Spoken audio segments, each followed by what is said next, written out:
Deixa eu ver, eu não estou conseguindo ver a professora Christina. Deixa eu ver se há algum problema aqui da minha tela.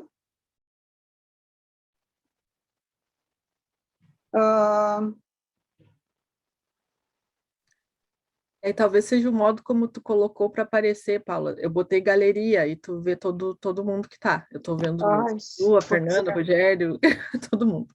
Não, e se a Paula está pelo celular, às vezes ela tem que deslizar a tela para o lado até ela enxergar. Ah, exato. Grande Fernanda. Agora eu consegui. Tá lá.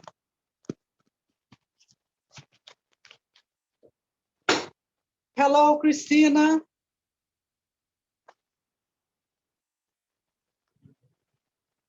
A doutora Christina está tá desligado o fone dela, o microfone. Sorry, I didn't see it. Hi, everybody. Now it's Do you want me to start? Not yet. Okay. I'd like to say a few words about how we met. I'll do that in Portuguese, but the context, I don't have to translate to you. Okay, just wave to me when you're finished. Yeah, after that, I'm going to just show the book, my book here. Oh, great. Yeah. Yes, I've run out. I've run out this end. And I'll also read your short bio for everyone to know a bit more about you.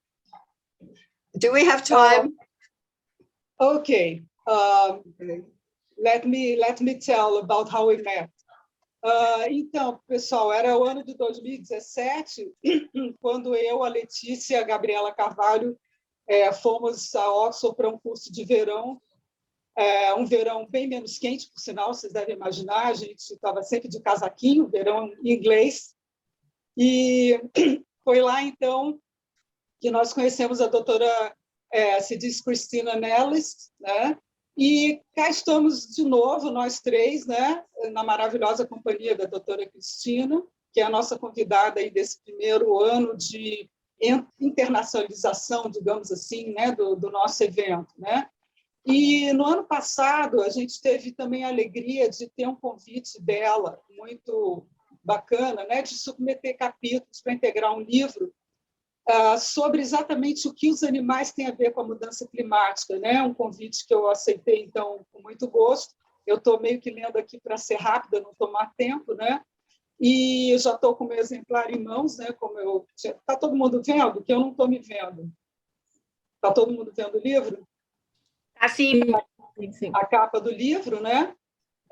Então, esse é o tomo 1, eu estou no volume 1, tem um volume 2 também, e ele reúne, então, autores de vários lugares do mundo, e o meu capítulo, ele chama-se, deixa eu ver se eu coloco aqui, The Amber in Brazil, Climate Change and the Species Universe, que seria... eu fiz uma breve discussão sobre o fato de que o nome Brasil, né, um dos significados talvez o mais aceito, que tem a ver com o pau-brasil e que deve a sua cor à brasa, né?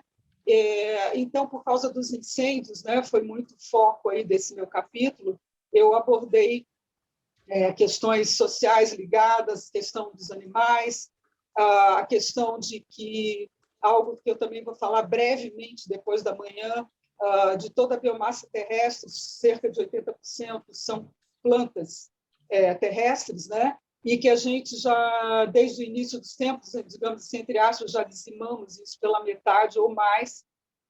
Então, mexendo em evapotranspiração, em rios aéreos, amazônicos, né, por tabela, que todo mundo já ouviu falar também, e a destruição da biodiversidade, então, como eu comentei rapidamente, destruindo o serviço ecológico que muitos animais sabem, são capazes de fazer, e não o gado, por exemplo, né? Bom, para a gente ir em frente, então, uma rápida apresentação do currículo extenso da doutora Christina. Ela é PhD, principal liderança em teologia ortodoxa oriental, especializada em sofrimento animal e soteriologia humana. Ela é cofundadora, presidente e editora da Pan-Orthodox Concern for Animals e da Oxford Center for Animal Ethics, no Reino Unido. Ela foi pesquisadora visitante da Winchester University, professora convidada de ética veterinária na Universidade Ibero-América do Chile e conselheira do governo chileno. Inclusive, recebeu um prêmio por seu trabalho no controle de cães errantes por meio da educação em saúde pública. Ela é também presidente e cofundadora da Sociedade Ortodoxa das Ilhas Seychelles e cofundadora de Seychelles SPCA. É também ex-consultora educacional e professora na área de ciências e educação especial, além de atuar há mais de 50 anos na defesa dos animais, tanto no Reino Unido quanto no exterior. Bom, suas publicações, então, só para encerrar, incluem Cristianismo Ortodoxo Oriental e Sofrimento Animal, Vozes Antigas na Teologia Moderna, Crise Climática, esse é o livro no qual eu estou, né, que eu estou traduzindo aqui o título para o português, Crise Climática e Cuidados com a Criação, Perspectivas Históricas, Integridade Ecológica e Justiça, e Crise Climática e Cuidado Sustentável das Criaturas, Teologia Integrada, Governança e Justiça, todas pela Cambridge Scholars 2020, 2021, enfim. Tá?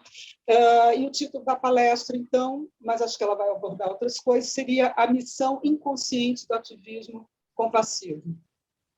Então, eu passo a palavra com muita satisfação à doutora Christina. Hello, Christina. Hi, everyone. We're looking forward to hear from you. Okay, well, shall I begin now? Yeah, you're okay? Yeah. Okay, all right. Now I'm going to be reading from my screen, so if you need to see me, you might just want to scream and I will come back to you. Okay, so the title of this was The Unconscious Mission in Compassionate Activism. I'm an Eastern Orthodox theologian specializing in animal suffering and human soteriology, which is salvation. I'm also an animal and environmental activist and protectionist with over 50 years experience in many countries. I will begin by outlining my advocacy work in different countries, then discuss the research in my book on Eastern Orthodox theology and animal suffering, finishing with an overview of animal rights in the UK. I'd like to say that I dedicated this book to my God, to my church, and to those who try to prevent or alleviate suffering. So this will include all of you on this Zoom today. My work now... we are just seeing you. We are not seeing your screen. For us, it's okay, but I don't know if you do mind to show your screen. No, it's okay. There's. Okay. I'm just. Let's go on. That's okay. There are 66 pages of this, Paula, and I'm just reading chunks from different parts. So okay, it's okay. If that's all right with you, yeah, I would just do that. Yeah, I just didn't have the time in the end. Okay. So essentially, I asked the church what it has to say on various animal suffering matters in an attempt to get them to engage with the subject. I suspect that some of you do not believe in God, and neither did I until I was 50, but I don't believe that that is important.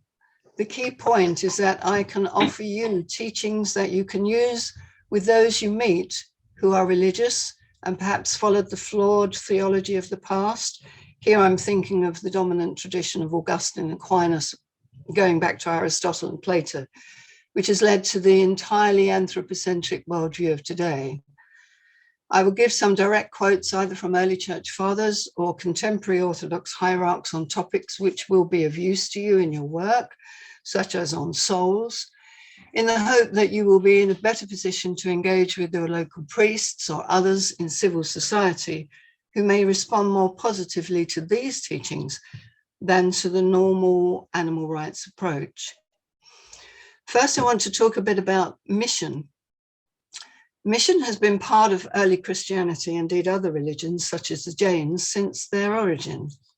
I am of the opinion that animal and environmental activists and some other groups can relate to the concept of mission. I'm a mission, or my mission is, are phrases that we are all familiar with.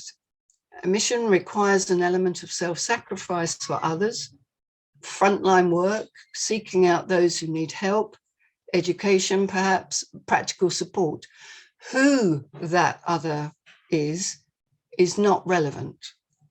Sometimes our sacrifice takes both the physical and psychological toll on our health, for part of our work is challenging society to rethink its actions, laws, ethos, traditions, etc. And this can often bring us into conflict with others, and that is hard for us all. Those who try to prevent suffering by offering love and compassion show the same desire to help or love the other, perhaps my neighbor or a stranger in our own lands or elsewhere, or non-human animals of a variety of species. For some, this mission may not be conscious, but I believe it is there, but not manifest or apparent to the activist or protectionist. As you can see, there are parallels with religion, and I will read the following quote from Bartholomew, who Pope Francis mentions as his inspiration in Laudato Si. Religion today comprises a central dimension of human life, both on the personal and the social levels. No longer can religion be relegated to a matter of individual preference or private practice. Religion is becoming increasingly meaningful and momentous in appreciating the past, analyzing the present, and even assessing the future of our world. In our day, religion claims a public face and a social profile, and it is invited to participate in contemporary communal discourse. And so we see Bartholomew and Francis doing just that. In essence, this opens theological space for theologians and other religious people to engage with our subjects. Turning now to advocacy, I'll outline some of my past work, which also includes the research from the book on animal suffering and Eastern Orthodox theology. In the 1980s, some of you may not have been born then, but anyway, in the 1980s, I was head of science, and I regularly informed my students about the deforestation of Brazilian rainforests. I was using WWF material at the time, so we knew there were problems, but few, if any of us, had realized how this would develop into the climate crisis we have today. My students were interested, and while Greenpeace and Friends of the Earth tried their best, few in our country were interested, let alone concerned. Over the years, it became obvious that the loss of biodiversity would never stop because governments were either not listening or corrupt. Activists were labeled as various forms of left-wing agitators out to cause trouble or damage. The animal rights movement had split, and the Animal Liberation Front began entering laboratories and releasing some animals into the wild, e.g. mink, with terrible consequences for native wildlife.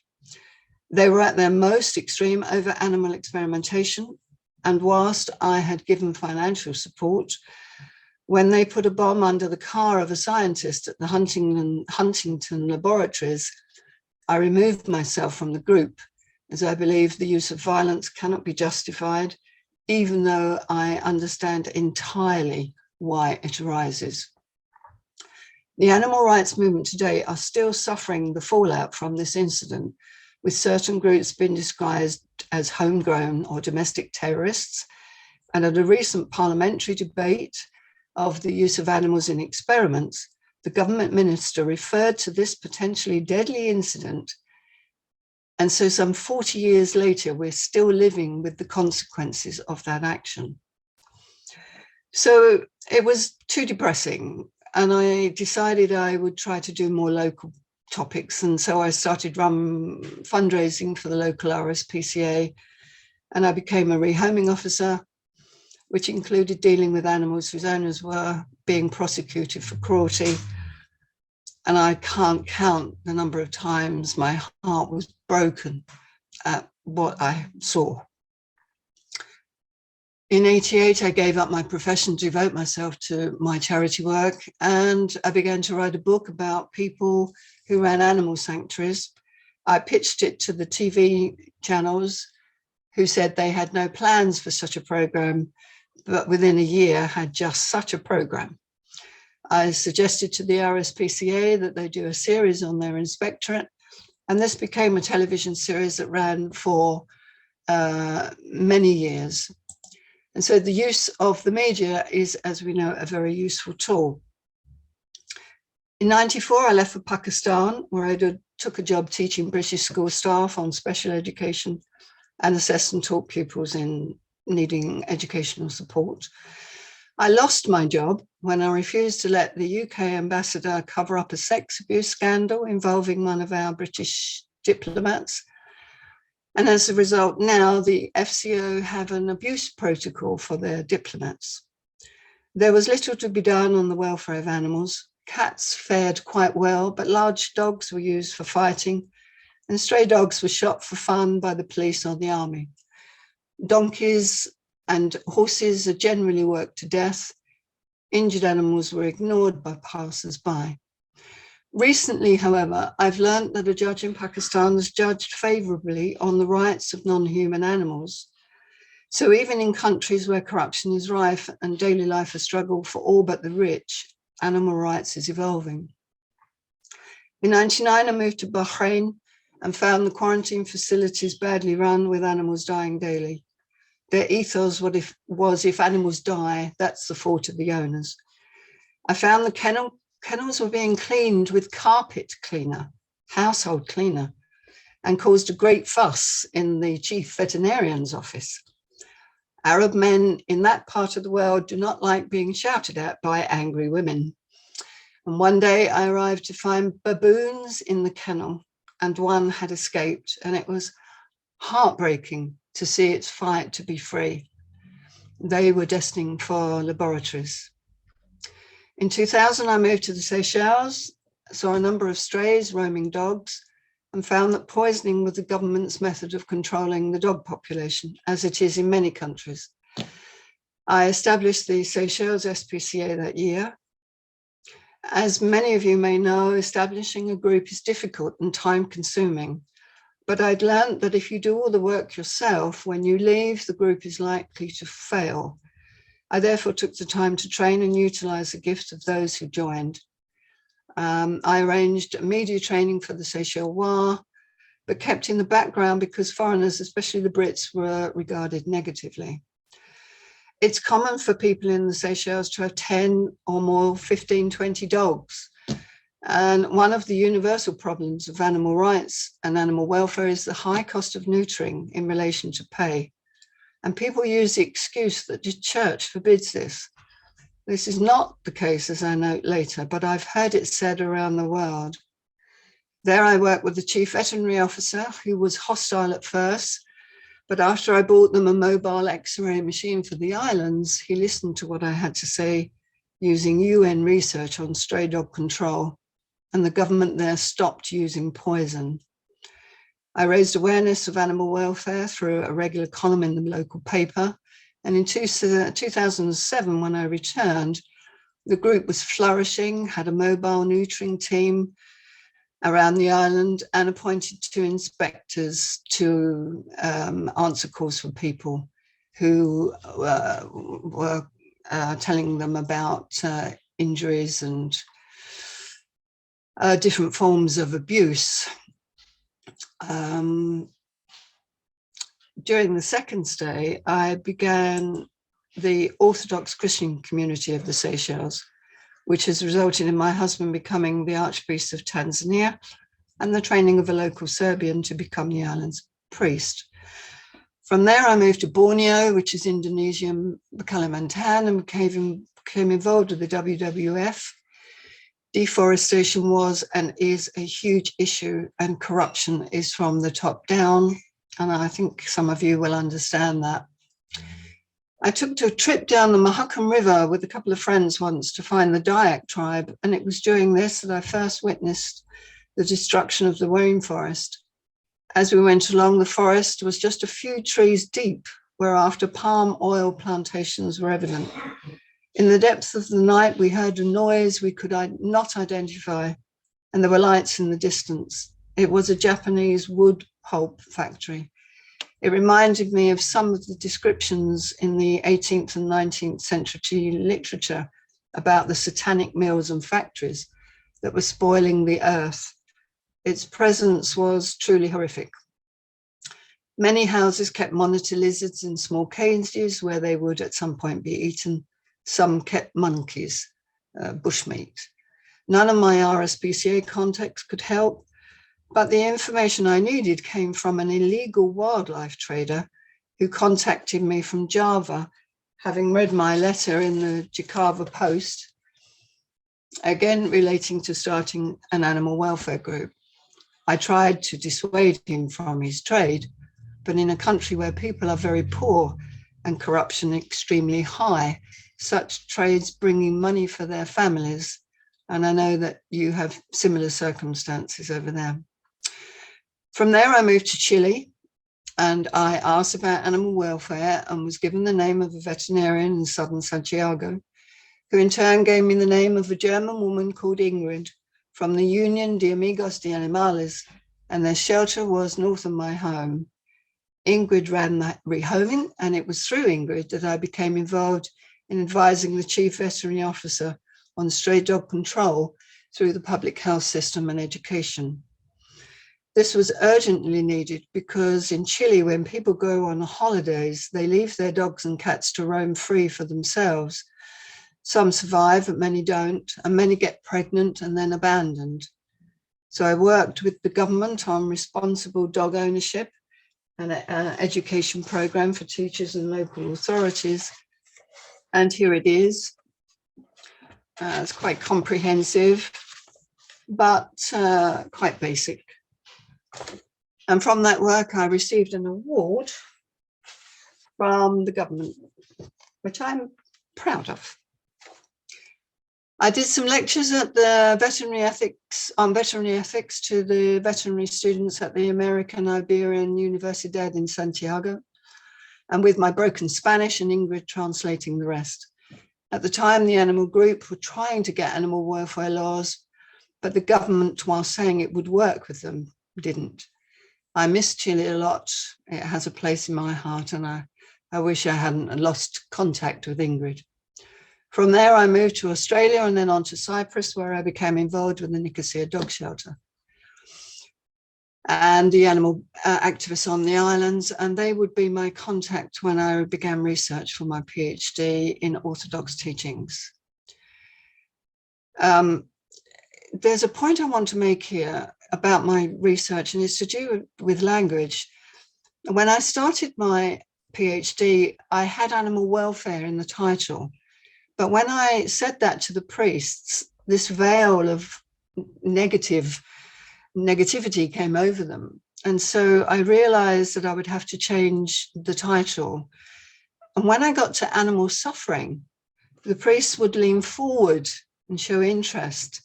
And so this is a reminder that words are important. And I previously sent Professor Paula some information from the Animal Think Tank meeting, Framing Nature Toolkit, which I hope will be of use to you.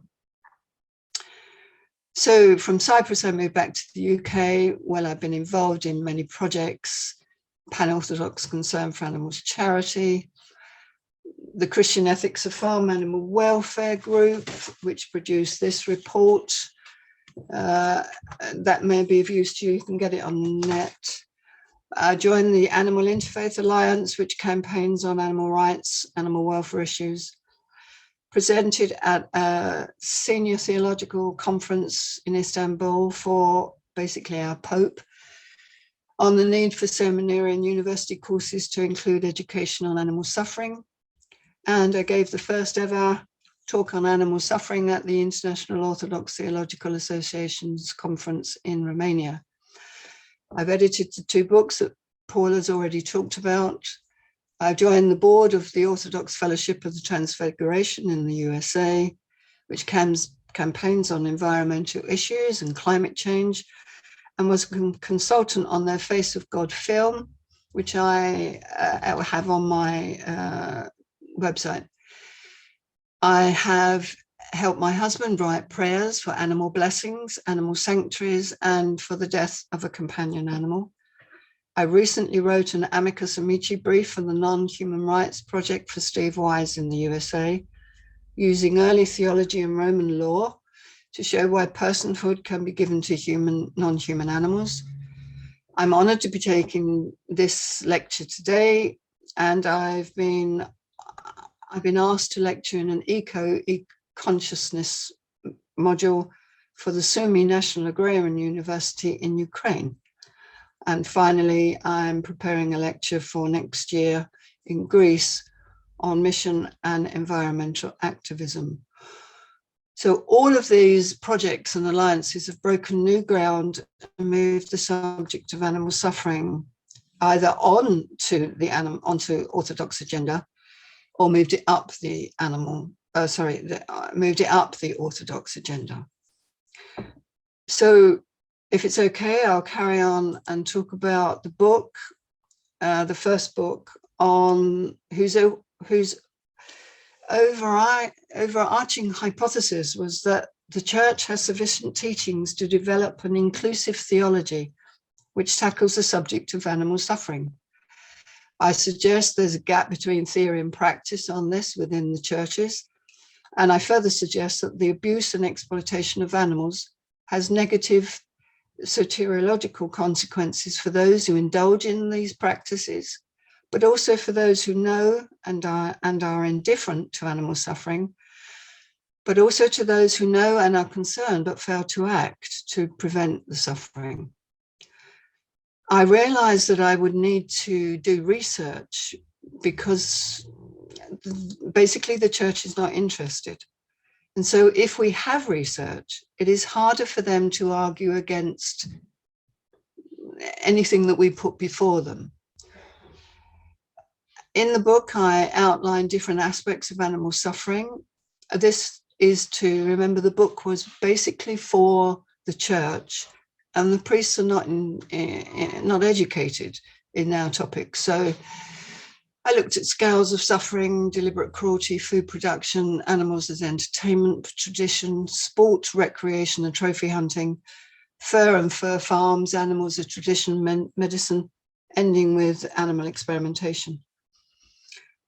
When it comes to eating animals, the Old Testament is important, for it details very strict rules which, if followed, would significantly reduce the number of animals slaughtered.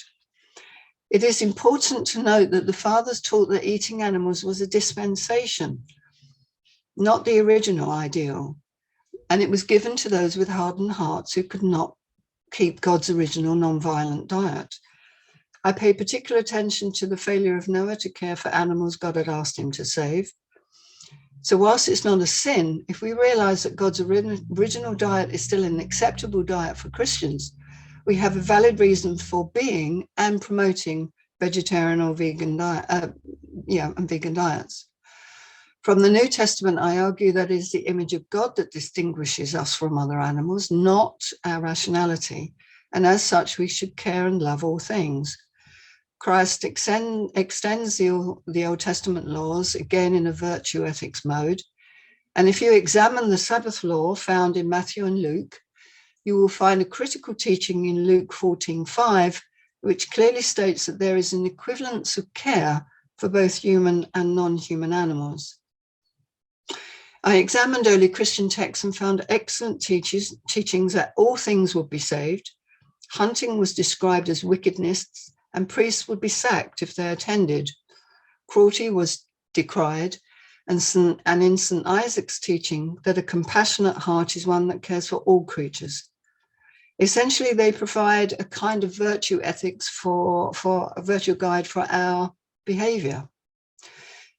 Icons are a big part of Orthodoxy, as they are in Catholicism, and I commissioned this one here, which I know you can't see particularly well, but it's called Breaking the Bonds of Animal Suffering, where Christ comes to relieve the suffering of animals on his second coming.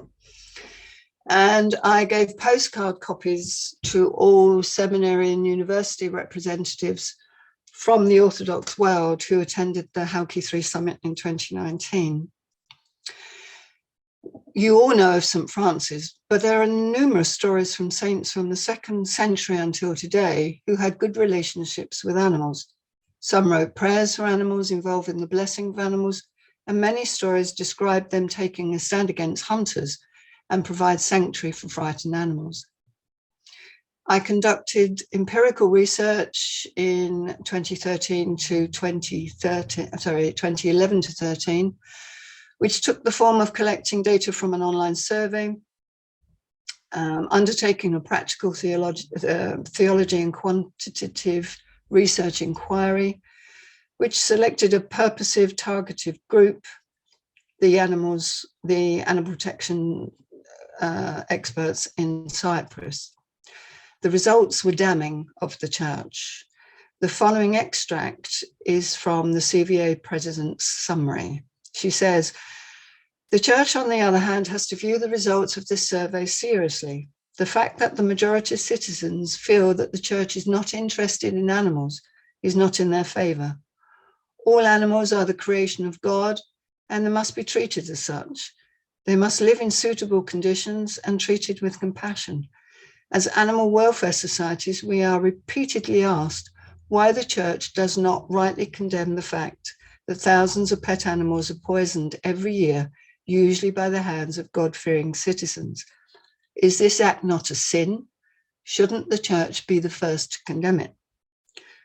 And so we see that comments on God-fearing citizens, sin involved in practices, and repeated questions as to why the church remains silent on poisoning are indications not only that some of those involved in the survey believed in God, but also suggest that many expect the church to play a role in preventing animal suffering. There is support in Eastern Orthodoxy on the link between animal abuse and sin, and here Metropolitan Callistos speaks to the point.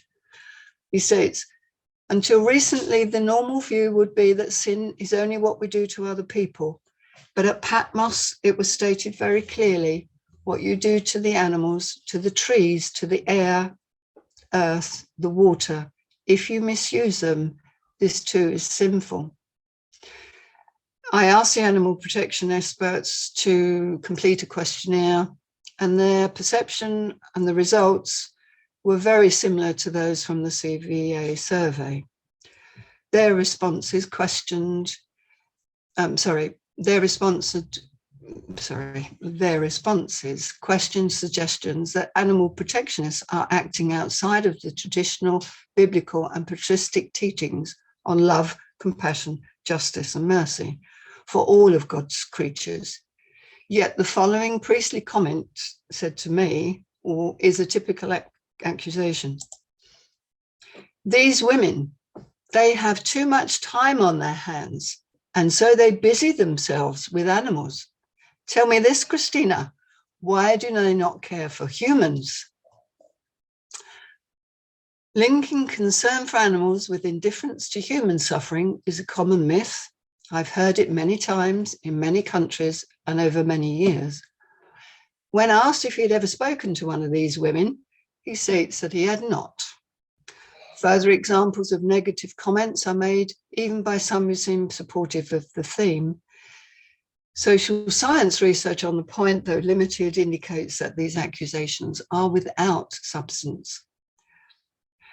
I presented the findings to a priest who was asked to clarify the church position.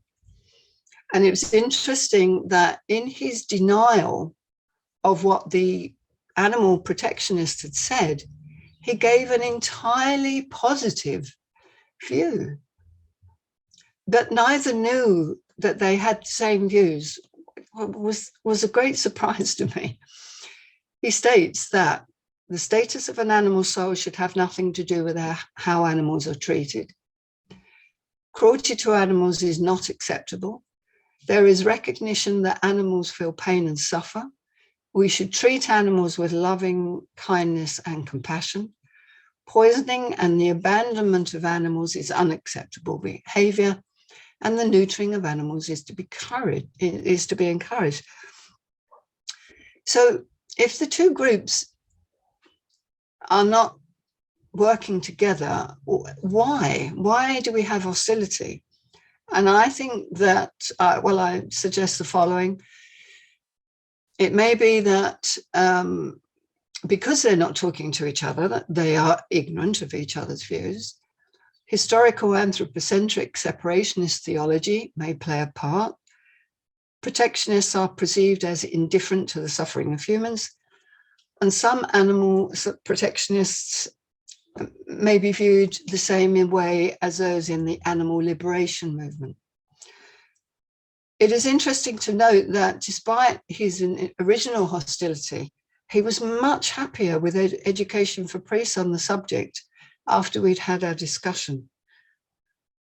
The next stage was to seek confirmation from more senior hierarchs, and here I turn to Metropolitan Callistos, who's a well-known and respected Oxford scholar and theologian, and is now patron of my charity, and Bishop Isaiah in Cyprus.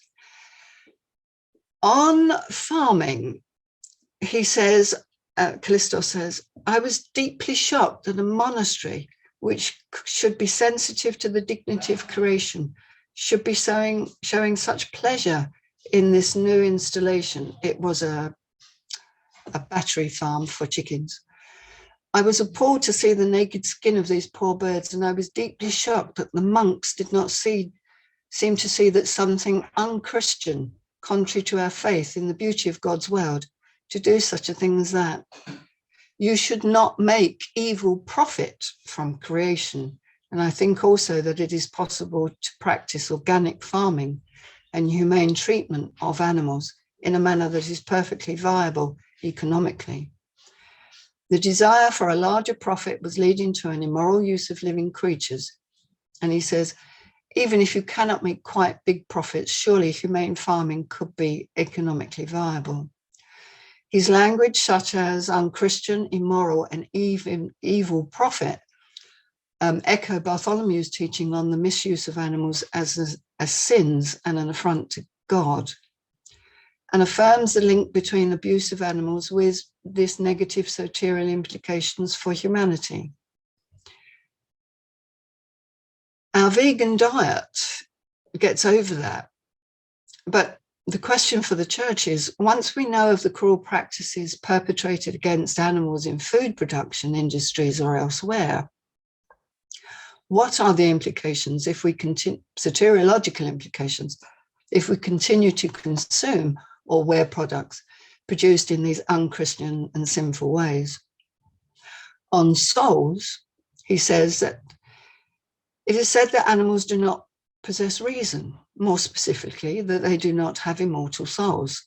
The result of this approach has been that we are in danger of treating animals as objects and not subjects. To say animals don't have reason is questionable. Again, there is much research in this field. So it seems to me that you cannot make such a sharp distinction here either. I think the whole discussion on whether animals have souls or not is in the end a distraction. The point is that animals are living creatures, all life is from God, and therefore we should treat the animals with respect and reverence. To me, it is unsatisfactory to say animals have no souls, and we should avoid making such an assertion. On salvation, human salvation, he says, if we misuse the animals, this will have a negative effect on our own character. It will coarsen us, and it will reduce our spirituality. Misuse of the animals means there is some blind spot in our own understanding of God and our standing of our place in the world. So yes, harming animals is important and very serious, but we are also harming ourselves. And he quotes St. Isaac the Syrian's teaching on a compassionate heart, and it's a beautiful one, and I can send you the reference. He says, it is a heart on fire for the whole of creation, for humanity, for the birds, for the animals, for the demons, and for all that exists. As a result of his deep mercy of compassion, The heart shrinks and cannot bear to look upon any injury or the slightest suffering of anything in creation. That is why he constantly offers up prayers of tears, even for the irrational animals. He even prays for the reptiles as a result of great compassion that is poured out beyond measure in his heart after the likeness of God. Callistos then goes on to a 20th century saint, a Russian. One day I saw a dead snake on my path that had been chopped into pieces. Each piece withered convulsively, and I was filled with pity for every living creature, every suffering thing in creation, and I wept bitterly before God. So here we have Orthodox teaching across the centuries that certainly a sense that animals suffer and that we should mind about that. And it's not just the domestic animals, but also the wild animals, not just the furry, attractive creatures, but also the ones we don't like so much. On the image of God and dominion, he states, this dominion that humans are given is part of being in God's image. So what this means is that just as God cares for his creation and loves it, so we, after the image of God, are to care and love for creation. This, to me, is the basic position of the Orthodox Church in regards to animals.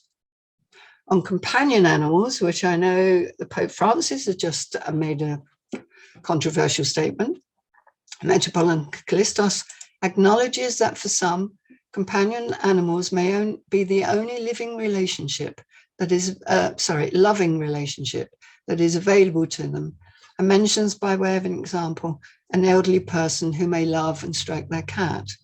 He considers this a perfectly acceptable relationship which gives great comfort to the humans and animals alike.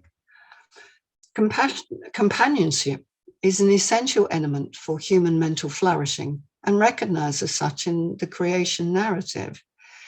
If humans are not available, and this is increasingly common in modern societies, there should be no shame attached to forming caring and compassionate relationships with animals. The second hierarch, Bishop Isaiah from Cyprus, makes an interesting comment about us. He says on lack of engagement that maybe the church, there may be a lack of engagement because some of the animal protectionists are difficult and not Christian. And I believe he's right in his analysis. For some of these comments are just two of a list of criticisms against those of us who work in animal protection. The question emerging, however, is whether this is a credible position for the church, whose remit is to bring the word of God to non-Christians or those perceived as difficult and in need of guidance. We have part of the answer in Christ's engagement with tax collectors and sinners, which evoked criticisms against him. He does, however, say, I think it's important to say that we understand that people who try to stop the cruelty to animals do not idolize them, but instead they see the connection that many others do not see. So this is really important because it's a common criticism. On cruelty, he looks beyond the cruelty and looks at the character of the perpetrator. He says, our actions define who we are. If you are violent to an animal, you can easily be violent to human beings. Everything is connected. It is covered in the teachings of the virtues. If there is any weakness in the person, evil will enter, and this will be shown against the children, the defenseless women, and against the animals. I understand that there is research that shows this to be so. He says they are bad human beings because their violence and mistreatment of animals means that they have complexes, they have problems. We ask, who are these people and how could they do such things? The answer is because they have a bad heart. It is to him a psychological and psychopathological problem. It is a spiritual thing. So not only is animal suffering a tragedy for the animals and a real insult to God, it is identified as spiritually harmful. On relationships with animals, he says, again, something really good. If you are a good Christian, you will love the animals and they will love you back. And there are many books showing this through the lives of the saints. We need to be kind to animals because it is who we are. We are made in the image of God, and we must reflect the love of God in his kindness to all things, and because they belong to God. On hunting, he says, if you hunt, you must eat it. Hunting for food is one thing. Hunting for fun is another. It is a misuse and a sin. And I can state that canon law bans priests and laity from attending hunts, and priests are deposed if they disobey. And that goes back to the 6th century. Bausermann describes this practice as wickedness. I didn't ask about animal experiments in the previous studies, but I mentioned it to him, and he gave this very simple, very clear answer. That is simple. If there are alternatives, they must use them. And I know that may not be something you wish to hear, and I understand that.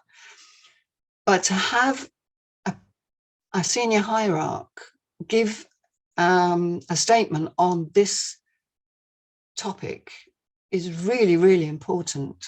And as we all know, they're still not using alternatives. So even if, so we can use this as a starting position.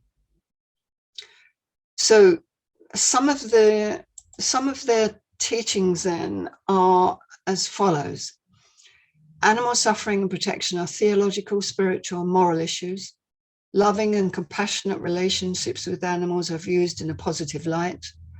The status of animal souls should be irrelevant to the way they are treated. There is acknowledgement that animals share human characteristics and capabilities, such as rationality, cognition, language, and intelligence. Animals feel pain and suffer. Inflicting pain on animals is a sin. The abuse of animals, which includes hunting for fun, is a sin with soteriological implications for humanity. There is a tradition that animals will be saved. Placing profit before the needs of animals is condemned. Education on animal suffering should be taught to all ages and included in seminary courses. Scientists are to use alternatives to animal experimentation where available.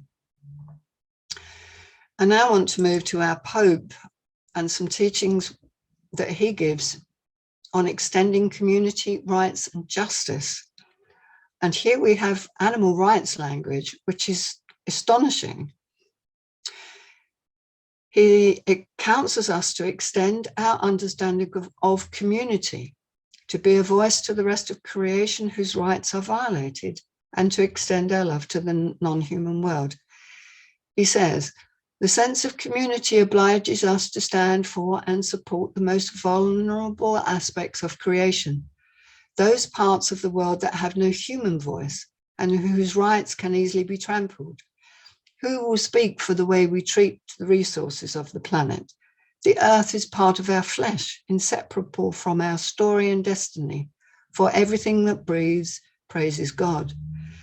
The dignity and rights of human beings are intimately and integrally related to the beauty, and we would dare to say, the rights of the earth itself. After all, who would dare to speak of the voiceless resources of our planet? Who will step up to protect the silent diversity of its species? Will our generation accept responsibility for pushing our environment over the tipping point? He also goes on to extend justice beyond one's fellow human beings to the entire creation. He says, one of the more fundamental problems that constitute the basis of ecological crisis is the lack of justice prevailing in the world. The liturgical and patristic tradition considers as just that person who is compassionate and gives freely, using love as his or her sole criterion. Justice extends even beyond one's fellow human beings to the entire creation. the burning of forests, the criminal and exploitation of natural resources, all of these constitute expressions of transgressing the virtue of justice. So his language is more associated with the rights movement than with theology. On relationship, he talks that love for God, love for human beings, and love for animals cannot be separated sharply. There may be a hierarchy of priority, but it is not a sharp distinction of comparison. He exhorts us to respond to nature with the same delicacy, the same sensitivity and tenderness with which we respond to human beings in relationship. And so this extension to the normative understanding of caring relationships might seem a contemporary fashion, yet it would be a misreading of Eastern Orthodox tradition, as I've noted, going back to the 2nd century. He states, the Desert Fathers knew that a person with a pure heart was able to sense a connection with the rest of creation, and especially with the animal world. This connection is not merely emotional, it is profoundly spiritual in its motive and context. It gives a sense of continuity and community with all of creation, while providing an expression of identity and compassion with it, and recognition that all things were created in Christ and all things hold together. So the teaching that caring for animals is not merely an emotional reaction, but one evidencing profound spirituality is an important one, for it addresses, or ought to, the criticisms that animal protectionism is mere sentimentality, and that loving relationships with animals are a morbid substitute for human relationships. He also goes on to talk about animal salvation by condemning our narrow interpretation of God's word.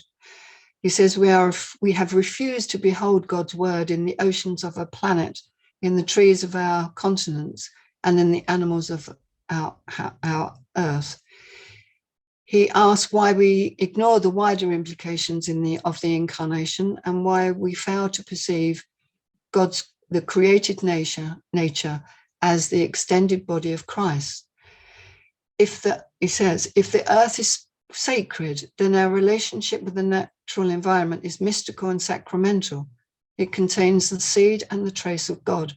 From this belief in the sacredness and beauty of all creation, the Orthodox Church articulates its crucial concept of cosmic transfiguration. All things will be redeemed. All things will be saved.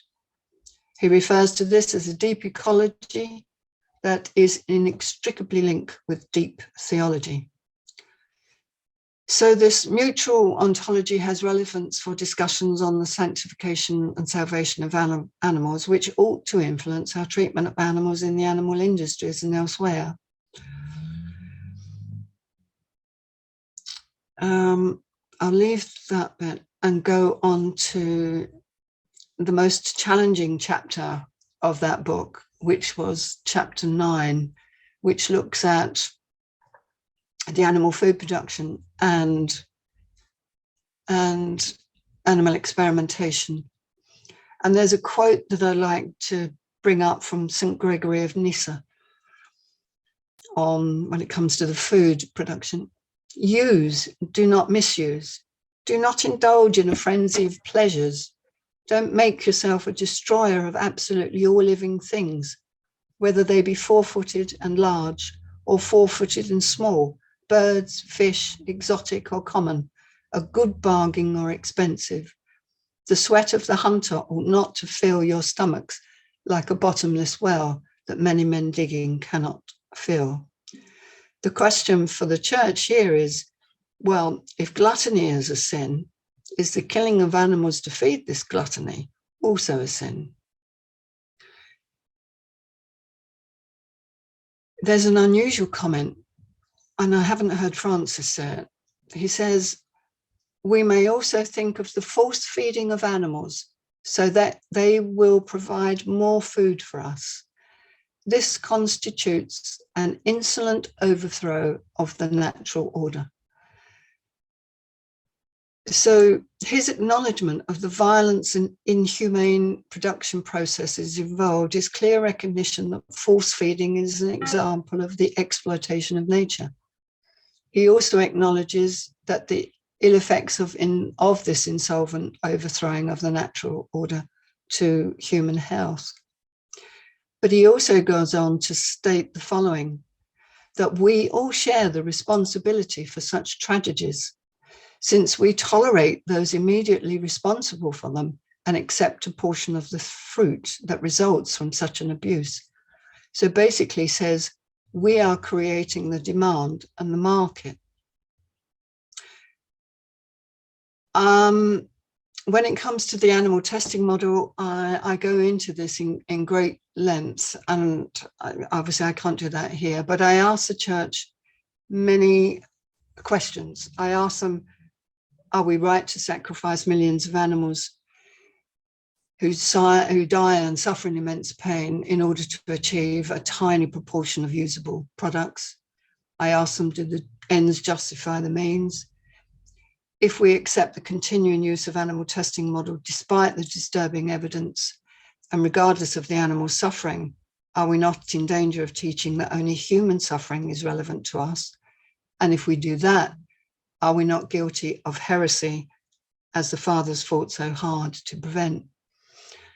I also, during the examination, there were some caveats that I found.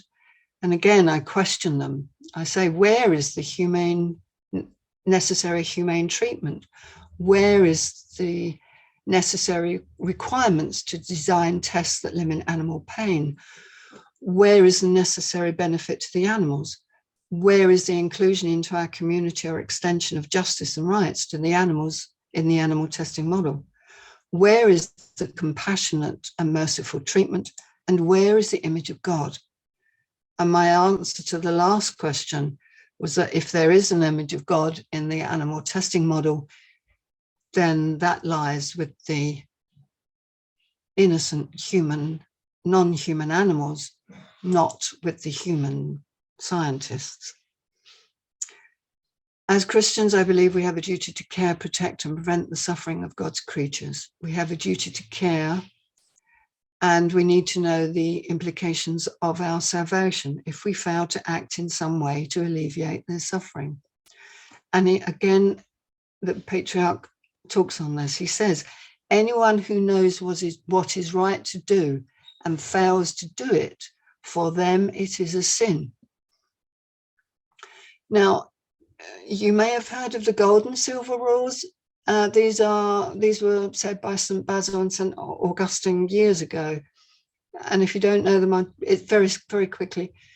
Do you know what good you ought to do to your neighbor? The good that you expect from him yourself? Do you know what is evil? That which you would not wish another to do to you? For thou judgest that there is evil in that which to suffer thou art not willing, and this thing then art contrived to know by an inward law that in thy very heart is written in us. And so we see that these two teachings on the gold and silver rule, we only have to look at what's happening in the animal experimentation field to know that if we used it on humans, it would be called torture. And I say in my book that neither the intensive food farming or the animal experimentation model is acceptable to the tenets of Christianity and should be rejected. And so the final bit that Paula wanted me to talk about was animal rights. And so very quickly I end with the interfaith, the Animal Interfaith Alliance is a group founded of different faiths, and we campaign on animal welfare and rights subjects. And so I asked them if they could give me some quotes on what they think of the term animal rights. The Sikhs responded by saying that I don't think the Sikh community looks at animal rights in the same way as others might do. It is more in the context of our responsibility as animals are all God's created beings in nature. Furthermore, we can learn from animals. So they don't separate the two. The Quaker concern, if you don't know if you know of this, but in 1890, the Friends of Anti-Vivisection Association was founded, and that morphed into what we call today the Quaker Concern for Animals. From the earliest days of our society, Friends bore witness on behalf of animals, and Friends are concerned with animal rights, and we do not shy away from that word. The Anglican group would be happy to use animal rights. That was voiced by the late Desmond Tutu. And he tells me that the Archbishop of York has long been a patron of their society, and that priests in his own area find animal rights acceptable. He says that there is progress, but there is, as always, pullback. As everywhere, there is a farming lobby. But I think public attitudes are reflected by the advance of veganism. He said there is pushback even against drag hunting on national trust land. There is slow progress, but nonetheless progress. The Unitarian General Assembly gave a resolution affirming the interconnectedness of all life, but he doesn't think that animal rights is a term that would sit well within the unionists. Having said that, he informs me that the American Unitarian Universalists established the American equivalent of the RSPCA. In the animal rights context, in the wider context in England, I can say that it's progressing. We had bans on hunting. Designers are using less fur. We have campaigns on stopping animal experimentation and other works. We increasingly see the use of celebrities and social media to change opinion. And that is why the animal think tank discussion is on next week. We're trying to look at the language involved in society. And yet, animal rights is still viewed negatively, and animal charities and groups such as Animal Aid often leave the term out of their description. So my work then straddles the church and animal activism. And as you can imagine, it's a very difficult and a very narrow route, but I try to help both groups understand each other better. That's it. If you haven't all fallen asleep by this, I'm happy to take any questions. So finished. Liga o microfone, Paula.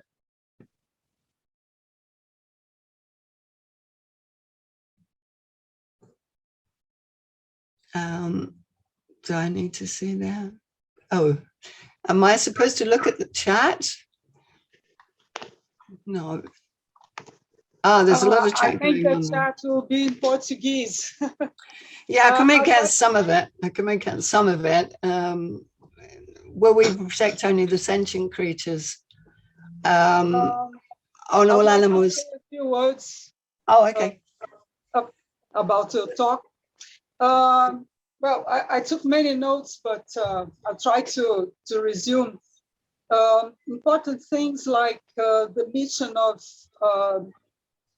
defending animals is essentially an altruistic one, an altruistic endeavor. I think this is very important because we see a lot of egos taken over. And I think defending animals is not about ourselves, it's not about our careers, but about animals. That's a good point. That's a good point. We have the same problem here in England. We have the two senior guys won't talk to each other. And we have very few theologians. So, you know, it's their egos. It's it's terrible. So sorry, carry on. It's okay. When you talked about deforestation in Brazil, I was just showing before your talk some data exactly from WWF, and I am one who believes this is strongly linked to climate change, as we have already talked about, and as well as loss of biodiversity. And what else? Many things. I didn't know about your work in Pakistan. Yeah. I was really amazed to learn about that. And I was kind of disturbed when you mentioned the dark satanic mills in Java. I think it was in Java, the Japanese pulp factory. Yeah, in Borneo, which is a different island. It's a great big one where most of the forests are in Java, in Borneo. Kalimantan is now causing the death of millions of orangutans. Exactly. I don't know if you know the word. I think you surely know the word orangutan means person of the forest. Yeah, I know. And they look like it too. Yeah, it's very sad to think about it. Yeah. You also highlighted the importance of words, like maybe in some contexts, to shift words from welfare to suffering in order to be a work be accepted. I think it's very important for all of us to know. And the gap between theory and practice in theologian knowledge about animal suffering. There's something, I think, in your short talk, the one you sent to us, the one about, I think it's around half an hour, not more than that. You said something very important, that is those who have the power to prevent animal suffering and fail to do it. And I see it everywhere. It's not only about theologians, it's about professors, my colleagues in the university. They have the power to change it. If they don't do it, it's very frustrating, to see that.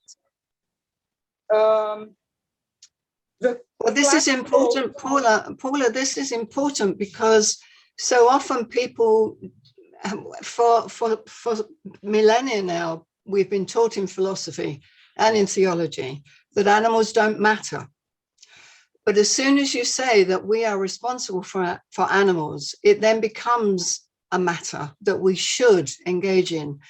And it says very clearly in ancient teachings and in these modern teachings, that if you don't, he says, even if you don't do it, if you're aware of it, even if you're ignorant of it and you do it, this is a sin. And for those people who define themselves as religious, they should take note of that, because there will be a judgment day in our world. And on that day of judgment, you will be asked what you did for the rest of creation. And it's only because it becomes personal to them and their salvation that I think they will move. It won't be altruistic. It'll be more their salvation that they'll worry about, but at least they might change their actions. Not everyone is like us. Not everyone is like us, but do we care? What we want them to do is change. Yeah, so that's it. Sorry. And today we have all the information to do this, which becomes more and more frustrating. And a classical criticism we also see a lot here. It's the sentence, Christina, why don't you care about humans? It's something we hear all the time. Everywhere. I know. In the country. And something interesting too is the meaning of what is reason and soul. When you mention that animals, do they have a reason? I'd say today about animals, at least many vertebrates, mammals, birds, declaration of Cambridge on consciousness, and the work of biologists like Mark Bekoff and Jonathan Balcom and many others, Franz de Waal, that animals do have reason. And today, I think it's a scientific fact, it's incontestable. It's not possible to deny this anymore. And Paula, that changes each time, each year. We're finding research through veterinary studies and other studies that different creatures are then added, like cephalopods. There are fish have reason. Fish use tools, and so every time we draw a line in the sand, we have to rub it out and draw it over here because more and more animals are coming in. And I honestly suspect that most, if not all of them, even the insects have reason, because in my home in Cyprus, I have a praying mantis. When I go out to cut the bougainvillea, she hides and then she looks around at me and looks back again. This is a praying mantis. Why is she hiding? Why would she? You see evidence of this, and St. Basil talks about this in the Hexamelon back in that 4th century. And he uses all these animals, and all the time he's saying, look at the rationality, look at this rational creature. And then he more or less says, oh, no, I don't mean that, because of course at the time that wasn't the teaching. But you can hear him acknowledging this all those centuries ago. So it's ongoing. We shouldn't be cruel to anything. We shouldn't hurt anything. These biologists I just mentioned, they talk about culture, even in fish. Yeah. And of course, consciousness, in vertebrates too. And I was very much struck by the image of the snake chopped into pieces, revolving his body. And it's funny, Franz de Waal puts a finger on it. Why it took so more than a century? Because Darwin identified over 20 different emotions in animals. And this was the 19th century. And it's taken such a long time for us to make a real change, And finally, because I don't want to take all the time talking about what I found remarkable, but about animal experimentation, it's not only about suffering, but it's wasteful, it's useless, and mainly, more important, it's unscientific. Exactly. So it's something that should be totally rejected for so many reasons, And I think I won't say anything more because I suppose you and other people want to say some words as well or ask questions. Just on that point on animal experimentation, this last month we have had 3 discussions in the United Kingdom Parliament where we've tried to get petitions, the use of petitions. I don't know if you do it over there. I think you probably do. Mm-hmm. If you get over 100,000, the government have to have a discussion on it. And we've had 3 in this last month. And each time the government minister comes back with the same nonsense. Unfortunately, our members of parliament are the only ones that can discuss it. And they're really not very well educated on it. They try their best, but he said this last time the 90%, one of them said 90% of all the drug testing fails, and the minister said this is simply not true. Now that comes from the US FDA. There's their own figures, but they couldn't come back at him because they didn't know the subject well enough. So we're beginning a new campaign here with the Animal Interface Alliance on this, and we're trying to work our way through. We have a team at the moment trying to find the best way through. So it's ongoing. It will be ongoing. We can just do our best. So I think that Pedro has a question. Hi, can you hear me? yeah. Oh, so, sorry for my bad English. We don't have too much practice in Brazil. It's a kind Please. of, but I was thinking we have like a big movements in the politics and the philosophy and science ground about animal rights and animal sentience, this kind of develop. But you usually don't think about more religion, and I think religion can make more impact because people don't pay too much attention to science anymore, but religion is a big thing. It's always a big thing, even in the philosophical aspect. So I was thinking, I can see that the Christianism should have more good relations with the animal rights, because there is no killing of animals for religion's purpose, and we have a lot of symbolism of animals, like the fish, the lamb, the dove. But it's but because of the anthropocentrism, we don't have this in the big Christian church. But we can see in the small ones, but usually the small church are already born with vegetarian mentality or something like this. The theology can like transform a big religion like the Catholicism by the study. Oh no, it's way more easy to create a small religion and try to be big again. I was thinking about this because again, there's a lot of Catholics in the world, there's a lot of Orthodox in the world. So maybe with the study of the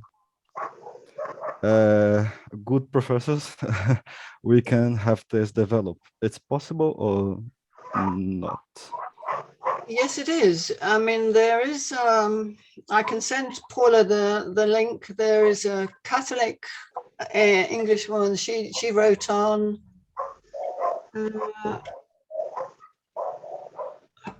I can't think of the title of her book, but anyway, she's done it from a Catholic perspective. So that will probably help you. Remembering that for the first 1,000 years, Catholics and Orthodox were the same church. So the fathers in this book, and I actually don't use that many. There are many books out there now on saints, especially saints and animals. There's one free on the internet. It's a very old one of giving animal stories. I use some work on Leonardo Boff.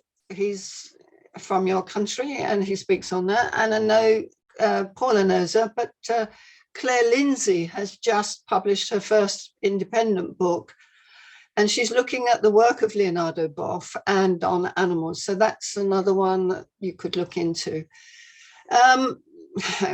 All we can do is present the material to the church and hope that God opens the door for us to enter. He's done that with me. I was the only person talking about animals at the Hauke conference on education. And that is because John Chryssavgis was a student of my patron, Metropolitan Callistos.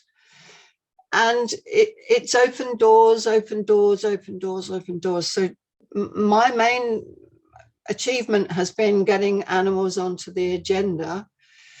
And I think you can do that by quoting the quotes that we have. You know, there's many more out there. I mean, I could have done 2 PhDs at the same time because I just have so much research. But you can only write so much of a book, you know, so. But the new books that Paula has there, and there's another one. The other one is also a lot of theology. So get your university to put them in the library so that you don't have to pay for them, because they're very expensive, these books, terribly expensive. And then you can pick up all the quotes from there and use that. So, but it's just my way now. That seems to be the path that I'm on. Theology, talking to the church, and then talking to you guys about the church, talking to them about you. So I'm somewhere in the middle. Squeezed. Thank you so much. That's okay. Okay. Professor Christina, my name is Fernanda Medeiros. I'm a professor and a researcher in animal law in the south of Brazil at a School of Law of the Pontifical University of Rio Grande do Sul. And I'm very happy and honored to have you here, and your lecture was amazing. And I have 2 questions for you about the link, like the question of Pedro, because it is not uncommon here in Brazil for religious people to defend human supremacy and animal exploitation. And I would like to hear your opinion about this and about animal sacrifice for religious purpose, because you have a lot of problems of this kind of thing here in our country. Okay, well, the Old Testament is a place to look for sacrifice. It was incredibly common in the early church and across many cultures. We can see that, as I say, with the Jewish, the Old Testament text. But Athanasius he's a contemporary of your Augustine, and he talks about sacrifice, but he also talks about human sacrifice. And so it is related, and I didn't want to touch that, but in the book I do talk about that animal sacrifice is a way, I think, that God may have, I don't know, it's just pure speculation, but it may be that God has substituted animals for that purpose because they were sacrificing their children to their gods. And the anthropologists tell us that there was a clash of religious belief, and so Christianity had to find its way in there. Judaism, the one God, had to find its way into all these other gods, these animist gods, and things like the Sikhs and so forth. So I understand that maybe there's in the indigenous peoples in various countries have their own gods, and so it's something that's gone on for thousands of years. How you would get them over that in other religions, I can only say that perhaps you can try to answer that from the Christian perspective. Without knowing what they do, I can't really comment, but unless I hope it's not being done in the Catholics, because I know that there are some groups of Orthodox in Greece that are still sacrificing animals in a pagan ritual, which is shocking. So, you know, it does go on. And what was the other one? There was something about the one about cannibalism. And what was the other thing? The other question you asked? It's about the supposed supremacy about the human beings and the other animal, and that justified the exploitation and the cruelty. Well, here we come back to Aristotle and Plato and the scholasticism of the Catholic Church. That's not to say that Orthodoxy hasn't taken on a lot of the scholastic teachings, influence more. But really the main tradition and the main philosophical arguments all come back to Aristotle and Plato that separated, even before then, actually. There's a myth going right the way back to I can't think of the name, but anyway, going back thousands of years, when animals were separated from humans, when humans had language. So that's in Greek mythology, and that's carried it through. And the bad science of Aristotle, of course, was relevant up until the 19th century with Darwin and the like. If you wanted to know about animals, you would look to Aristotle for the science. I mean, it was incredible. And if you want a philosophical argument, then of course you go back to Aristotle, who greatly influenced Aquinas. And Aquinas has a great deal to answer for, but then he followed Augustine, and so it goes on. So the reason they do that is because of our teachings of the past.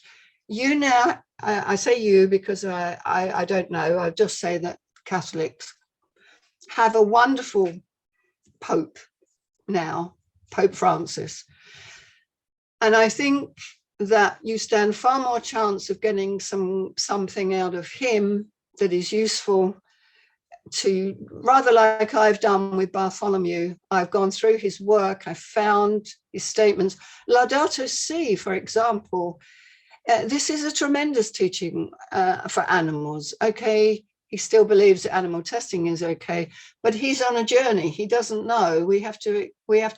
So I think it can be done, and I think the answer is that's why.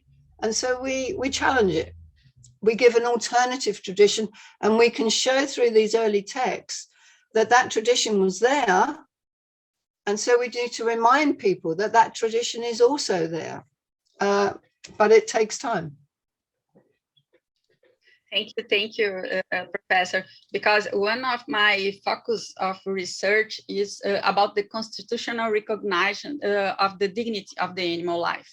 So sometimes it's very hard to me understand some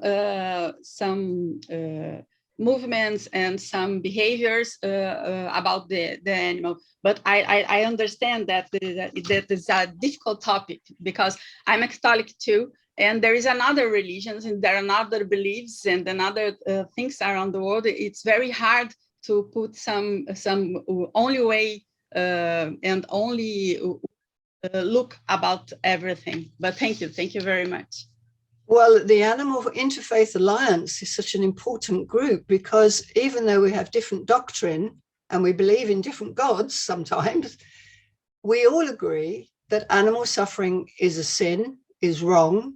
And we all agree that the vegan diet, or vegetarian at a stretch, is the diet that we should follow. So even when there are disparate teachings, you can find common ground, and it is common ground. And then the constitutional thing, you might want to look at A-Law, is a group here that's doing a lot of work. And in the book that Paul is in, I think it may be the other one, there's Amy Wilson. She did law in Canada. She's in Africa, but she's done into earth rights. There's a really good chapter there. I had to cut it down an awful lot, but there's still huge amounts of legal cases that might be of interest to you. So that might help you.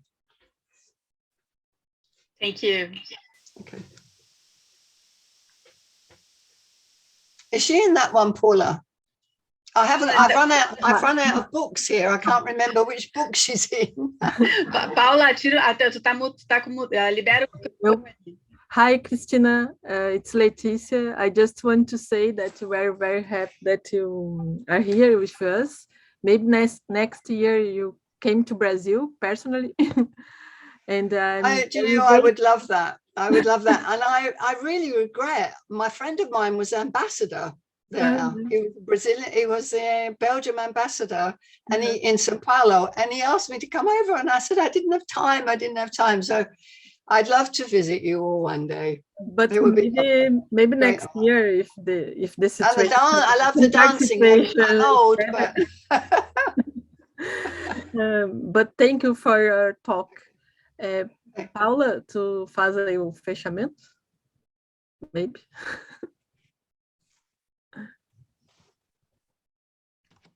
Só liga o microfone. Liga o microfone. Aí, pessoal, só um minuto. Tá, isso. Só falta liberar o microfone agora. Voltamos o vídeo.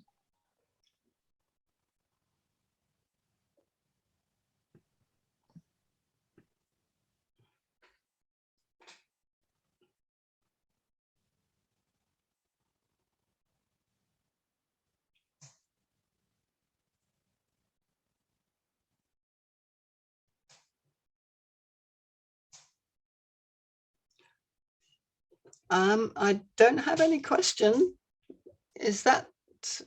Are you trying to ask a question, Leticia? No, we tried to put Paula on speak. No. Okay. I think she has some difficulty with the mic.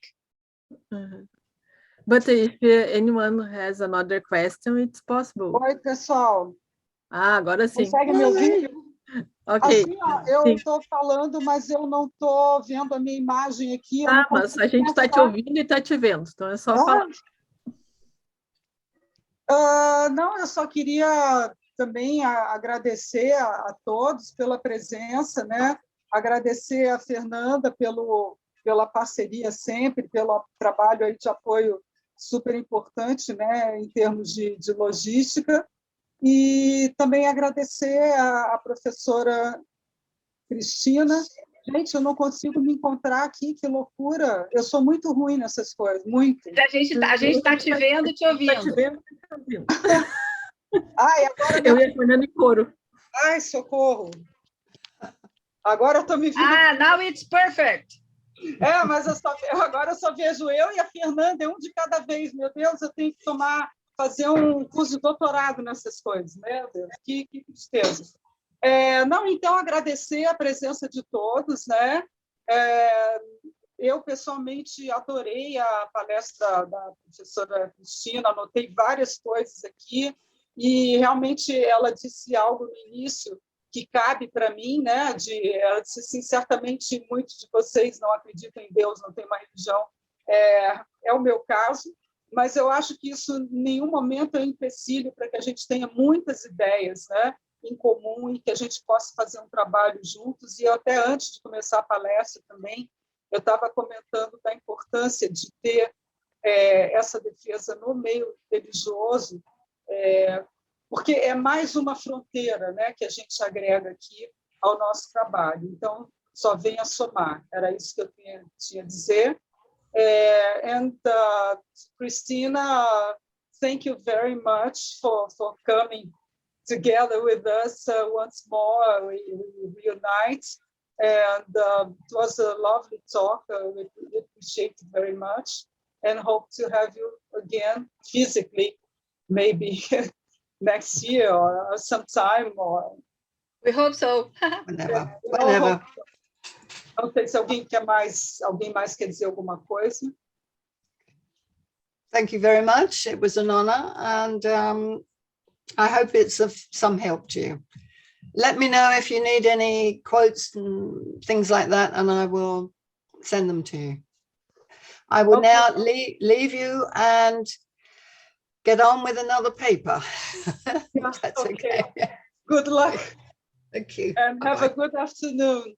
And you have a lovely course. I'll try and pop back in and out, but as it's all in Portuguese, it's I know. Difficult. Okay. All right. God bless you all. Keep up the good work. Bye. Thank you, Christina. Bye-bye.